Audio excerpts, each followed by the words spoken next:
Software engineer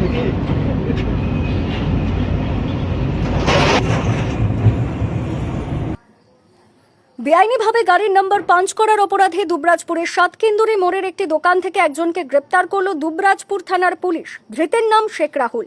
ওই দোকান থেকে বিভিন্ন ছোট বড় গাড়ির নম্বর পাঞ্চ করা মেশিন বাজেয়াপ্ত করেছে দুবরাজপুর থানার পুলিশ।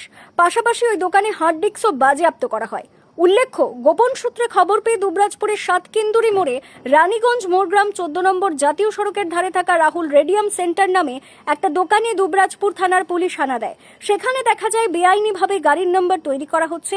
এরপরই নাম্বার পাঞ্চ করার মেশিন, কয়েকটি নাম্বার প্লেট ও দোকানের হার্ড ডিস্ক বাজেয়াপ্ত করে দুবরাজপুর থানার পুলিশ গ্রেপ্তার করা হয় অভিযুক্তকে।